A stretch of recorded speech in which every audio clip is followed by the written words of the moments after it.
ለማስተር አብነት ከበደ በዚህ ሰዓት የሶስት ቀናት ጾም ጸሎት ቀን መታወጁ ተሰማ። በካንሰር ታመሙ። በጣም አዝናለሁ።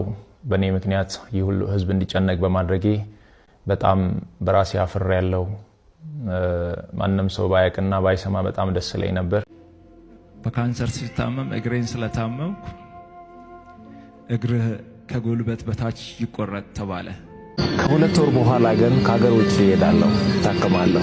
ይመርተን ነው እዛ ሄጄ እመለሳለሁ አልመለስም እግዚአብሔር ነው የሚያውቀው።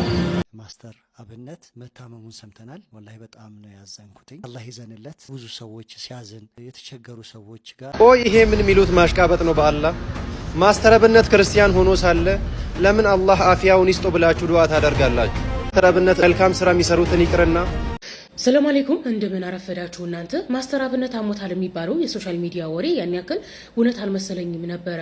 በራሱ አንደበት እንዳመመው ቪዲዮ ሰርቶ አይቼ አየሁኝ። ያ ረቢ አላህ ያድነው። ነብያችን አለይሂ ሰላቱ ወሰለም فمن شرح الله صدره للإسلام فهو على نور من ربه ለማስተር አብነት ከበደ የሶስት ቀናት ጾም ጸሎት ቀን ታወጀ። በጎፋ ዞን የቡሉቂ ከተማ ነዋሪዎች ለማስተር አብነት ከበደ በአደባባይ ጸሎት እያደረጉ ይገኛሉ።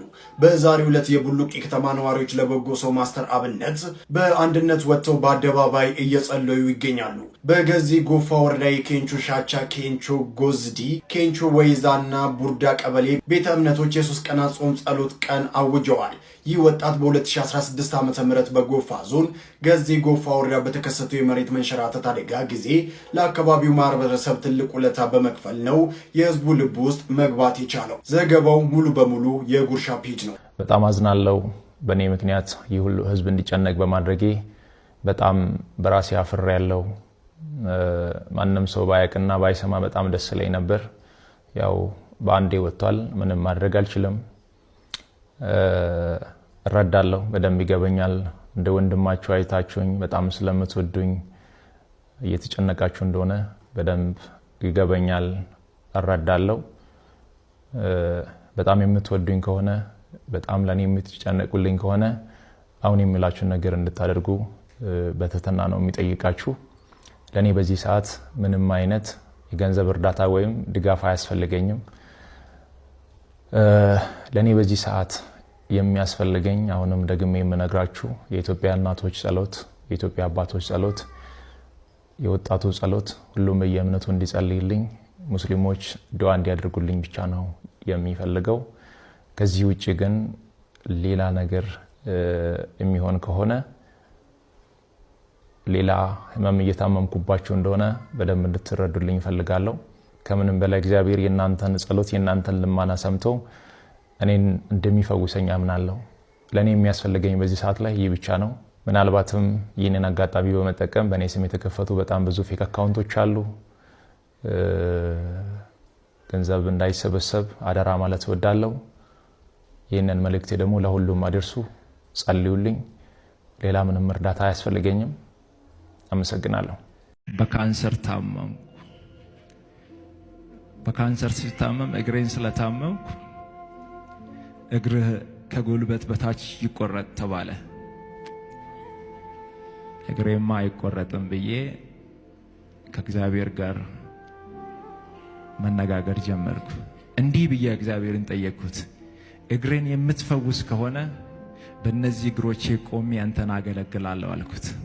ከሁለት ወር በኋላ ግን ከሀገር ውጭ እሄዳለሁ፣ ታከማለሁ። ይመርተን ነው እዛ ሄጄ እመለሳለሁ አልመለስም እግዚአብሔር ነው የሚያውቀው። እኔ እዚህ ያለው ግን መሰረቱን ሳላስተካክል ከሀገር ውጭ መሄድ ፈቃደኛ አይደለሁም ከቤት። ሰላም አለይኩም እንደምን አረፈዳችሁ እናንተ። ማስተር አብነት አሞታል የሚባለው የሶሻል ሚዲያ ወሬ ያን ያክል እውነት አልመሰለኝም ነበረ። በራሱ አንደበት እንዳመመው ቪዲዮ ሰርቶ አይቼ አየሁኝ። ያ ረቢ አላህ ያድነው። ነብያችን አለይሂ ሰላቱ ወሰለም በምድር ላሉት እዘኑ የሰማይ አምላክ እንዲያዝንላችሁ እንዳሉት ሁሉ በምድር ላይ ላሉት ለኔ ቢጤ ድሆች እንዳበላ እንዳዘነ የሰማይ አምላክ እንዲያዝንለት ምኞቴ ነው። እንደዚሁም ነብያችን አለይሂ ሰላቱ ወሰለም ህይወት ላለው ፍጥረት ሁሉ ያዘነ በአላህ ዘንድ ስራው የተወደደ ነው ተብሏል። ኦኬ ህይወት ያለው እንስሳም ይሁን ሰው የተራበን የተጠማን ያበላ ያጠጣ ይህ ስራው አላህ ዘንድ የተወደደ ነው ብሏል። የኔ ቢጤዶችን በማብላቱ በማጠጣቱ ይህን ስራውን ያየ አምላክ በቃ የጤና ልብስ ያልብሰው። አስባችሁታል?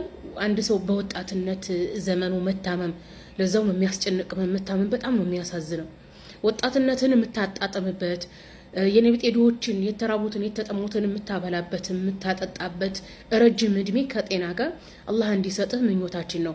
ሶሻል ሚዲያ ላይ ለተለያየ አላማ ብንውልም እንደዚህ አይነት አስደንጋጭ ነገር ሲኖር አንድ ሆነን መልካም ምኞት በመመኘት አንድ ሰው ከተቸገረበት የጤናም ሆነ የገንዘብ ችግር እንዲወጣ መተጋገዝ መረባረብ አለብን። ለህክምና የሚሆን ጎፈንድሚ ተከፍቷል ብሏል። በዚህ ዙሪያ ግንዛቤው ያላችሁ መርዳት የምትፈልጉ ጎፈንድሚውን ፈልጋችሁ ሸር በማድረግ ገንዘብ አሰባስባችሁ ጥሩ ህክምና አግኝቶ ድኖ የነብጤ የተጠሙና የተራቡ ወደሚያበላበት ወደሚያጠጣበት ሜዳ እንዲመለስ ሁላችንም እንረባረብ ለማለት ነው። አላህ ያድነ። በቃ የጤና ልብስ ያልበሰህ ነው ምለው። ሌላ ምን እላለሁ? ማስተር አብነት መታመሙን ሰምተናል። ወላሂ በጣም ነው ያዘንኩትኝ። አላህ ይዘንለት። ብዙ ሰዎች ሲያዝን የተቸገሩ ሰዎች ጋር እኩል አዝኖ አልቅሶ አብሯቸው ሆኖ ምንም ሳይጠየፍ ልክ እንደነሱ ታሞ ዝቅ ብሎ ተናንሶ ነው የምናውቀው። በምድር ላሉት እንዳዘንክላቸው አላህ ስብሓነሁ ወተዓላ ይዘንልህ። አፊያ ልብስ አላህ ያልብስህ። ድነህ ሽረህ ደግሞ ለምስጋና የምትመጣበትን ጊዜ ቅርብ ያድርገው። ሁላችሁም በዱዓችሁ አስቡት። ክርስቲያኖችም የሌላ እምነት ተከታዮችም በጸሎታችሁ አትርሱት። ማስተር አብነት አላህ የአፊያ ልብስ ያልብስህ። ሌሎችም እንዲህ አይነት መልካም ስራ ላይ ያሉትን ሁሉ አላህ ይጠብቃቸው ነው ምለው። ሁላችሁም በጸሎት አስቡት። ወሰላሙ አለይኩም ወራህመቱላህ። ቆይ ይሄ ምን የሚሉት ማሽቃበጥ ነው? በአላህ ማስተር አብነት ክርስቲያን ሆኖ ሳለ ለምን አላህ አፊያውን ይስጦ ብላችሁ ዱዓ ታደርጋላችሁ? ሙስሊም ላልሆነ ሰውስ ዱዓ ማድረግ በእስልምና እንዴት ይታያል? እንዴትም አይታይም። እስልምና እንደ ማስተር አብነት መልካም ስራ የሚሰሩትን ይቅርና ጥፋት ላይ ላሉትም አላህ ወደ ቀጥተኛው መንገድ እንዲመራቸው እንጂ እንዲጠፉ አይመኝላቸውም። ማስተር አብነት ደግሞ ዘር፣ ሃይማኖት፣ ጎሳ፣ ብሔር ሳይል ሁሉንም በአንድ አይን አይቶ ሲረዳ የነበረ ጀግና ኢትዮጵያዊ ወጣት ነው። ማንም ሰው ሲቸገር ችግሩን የራሱ አድርጎ በንጹህ ልብ ይሄን ህዝብ ሲያገለግል የቆየ ጀግና ወንድማችን ነው። አሁን እሱን ለመርዳት የሱን ውለታ ለመካስ ተራው የኛ ነው። ሁላችንም በምንችለው አቅም ከወንድማችን ከማስተር አብነት ጎን መቆም ይጠበቅብናል። አላሁ ሱብሓነሁ ወተዓላ ሙሉ አፊያውን ለማስተር አብነት ከበደ ይስጥልን። ሰሉ ዐለ ነቢ። አላህ እንዲህ ይላል፣ ሀል ጀዛኡል ኢሕሳን ኢለል ኢሕሳን። የበጎ ሰዎች ምንዳ የበጎ ሰሪ ሰዎች ምንዳቸው በጎ እንጂ ሌላ ነውን? ስለዚህ በጎ የሚሰራ ሰው በዱንያ ላይ ምንም አይነት እምነት ይከተል በዱንያ ላይ ይከፈለዋል። በዚህች ቅርቢት ዓለም ላይ ይከፈለዋል። መልካም ነገርን አላህ ይከፍለዋል። ኢስላም ይህን ነው የሚያምነው። ሙስሊሞች ደግሞ የማንንም ውድቀት፣ የማንንም ህመም፣ የማንንም ማጣት አንመኝም፣ አንፈልግም። ይሄ የኢስላም ባህሪ ነው፣ የሙስሊሞችን ባህሪ ነው እና ማስተር አብነትን ያው ሁላችሁም ታውቃላችሁ። በጣም ብዙ ሰዎችን ሙስሊም፣ ካፊር፣ ክርስቲያን ሳይል እየረዳ የወደቁትን እያነሳ ጎዳና የወደቁ ሰዎችን ምንድነው ሳይጸየፋቸው እያነሳ እየመገበ ራሳቸውን እንዲቋቋሙ እያደረገ የቆየ ወንድማችን ነው። አሁን በጠና እንደታመመ ሰምቻለሁኝና እኔም እንደ ግል እንደ ኢስላምም እንደዚሁ አላህ ሂዳያውን ይስጥህ፣ የአፊያውን ካባ ደግሞ አላህ ያልብስህ፣ አፊያ አድርጎ አንተን የሚጠብቁ ብዙ ጎሮሮች አሉ። አንተን የሚጠብቁ አላህን ምክንያት ሰበብ አንተን አድርጎ አላህ ብዙ ጎሮሮች አሉ፣ ብዙ ቀዳዳዎች አሉ፣ ብዙ የፈረሱ ቤቶች አሉ፣ ብዙ ባያቀረሩ አይኖች አሉና ለነሱ ደግሞ አላህ አንተን ሰበብ አድርጎ የምትደርስላቸው አላህ ያድርግህ። ቅድሚያ ግን ያንተን አፊያ አላህ ይመልስልህ። ሰላም አለይኩም ወራህመቱላሂ ወበረካቱ። ሰውነቴ እየቀነሰ መጣ። እኔ ህመሜን ለሰው ማሳየት አልፈልግም፣ ሰው እንዲያቅብኝ አልፈልግም። አንዳንድ ጊዜ ደግሞ ስጋ ያሳያል። ትልቁ ችግር እሱ ነው። ጃኬት ብትደረብም ይታያል፣ ውስጥ ያሳያልና